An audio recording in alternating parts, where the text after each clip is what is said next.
with the opportunity to make a move, but with definite material advantage, one pawn over his opponent, but also having that important connect three as well. All of those pawns working together, one rook apiece. If Magnus wants, he can end it right now, right? Just keep checking the king. The king can't really go that far away because then you're leaving that a pawn to advance up the board. Just do a little bit of a yo-yo dance. Or does he want more? Does Magnus want a draw, or does he want the maximum? Does he want to win? Does he want that psychological edge against his younger rival for years to come? Does he want to kind of punch his ticket in the minimalistic way with a check and a repetition of moves, or does he want to win this game? I think he's just going to drop his king back. The reason I say that is because the white rook is the only potential guardian of this black a-pawn. It's just like that game we just came from. The black a-pawn, again, the one to watch. The white king's not going to help it now, help stop it. So Magnus likely to use his king first, and then, only then, push his pawn. The white pawn going nowhere. Rooks behind pass pawns are the key in endgames like this. You know, speaking of cliches, it was Bobby Fischer who said that he likes to break a man's ego when he's playing against him. And very often, you know, for Magnus, so many times it's about asserting his domination. He can take a decision right now to bail out with those checks and draw the game. But does he want to go for more? And I think that's the thought that's going on in his mind. Does he want to push this? Because he also loves to get those wins in against the younger generation. That is an utterly terrifying phrase. I play to break a man's ego, of all things. That's spectacular. Magnus in solid position. Yeah, it's kind of a matter of choosing how he wants to end it, if I'm understanding you correctly, more so than needing to find the ending itself. Yeah, I think the body language on the camera gives it away. Magnus is not stressed at all, despite the heart rate going up. He just knows, he's winning. Yeah, he's the master of all endgames. He just wants to do it in the cleanest way possible, without any shocks, any surprises along the way. And there he's looking up. That's his calculation face. Yes. That's not his I'm going to just do a draw right now and get my match win away face. That's definitely Magnus wanting more here.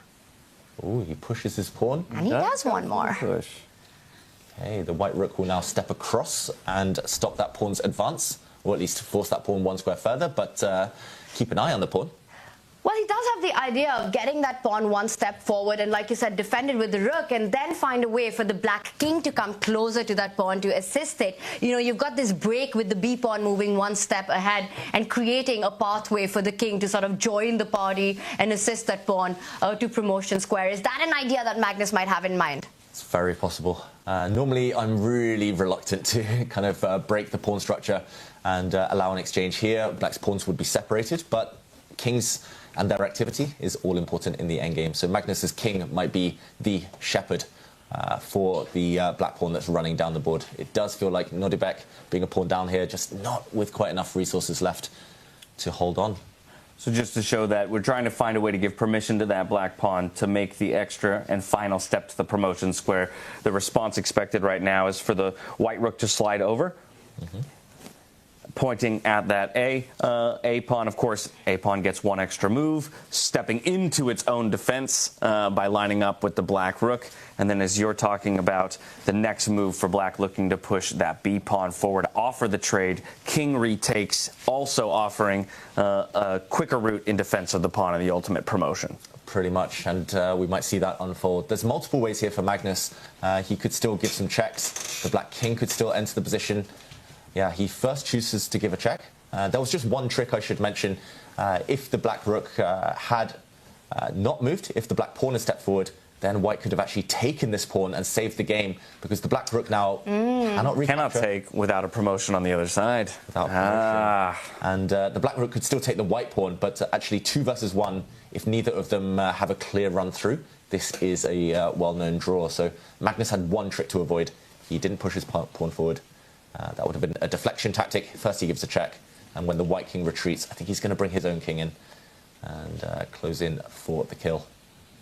Yeah, that's a really nice shot, because I'm going to be honest, I missed that tactic right there. And it just goes on to show how rich chess is, right? With even such few pieces on the board, you still have to be tactically so alert. Well, Magnus Carlsen, as David Howell, is very alert right now. Gives a check. How much of a winning chance? Well, our bar answers that question, that this position, in fact, is completely winning as long as you can keep those pawns alive. David, is Magnus trying to close in on white's king, giving up that pawn, but also creating this mating net around that king once it moves backwards, bringing your own king forward.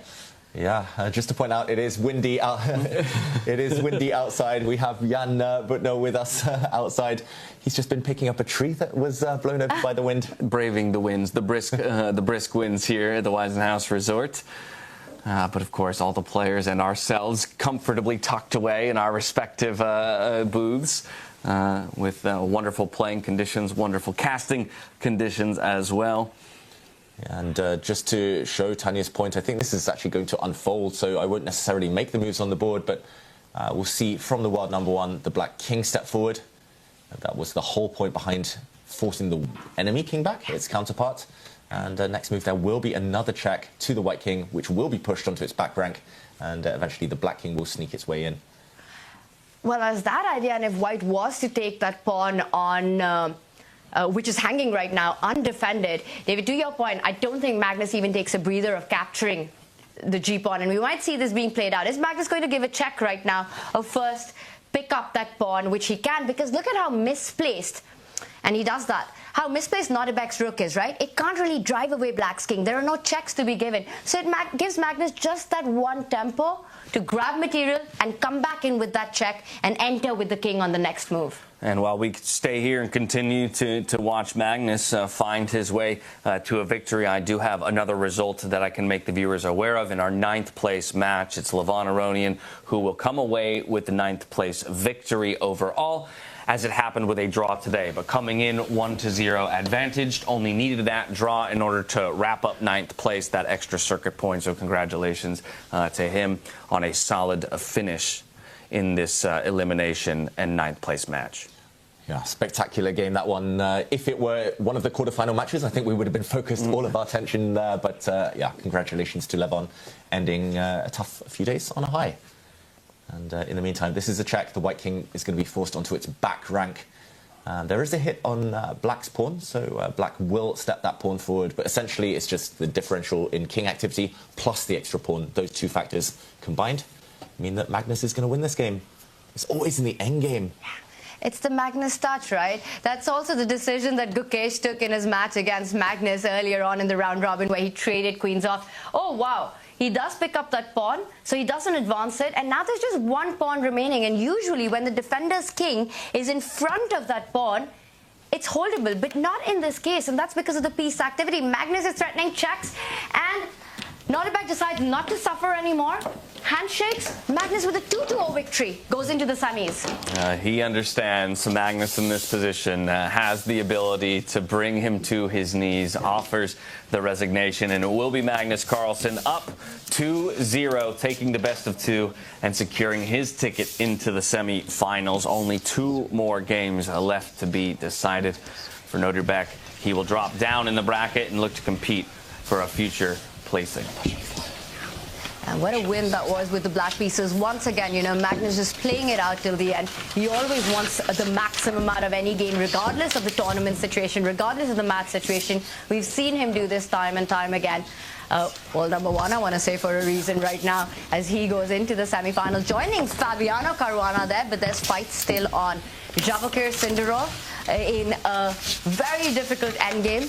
A lot of pressure on the clock. David, will he hold?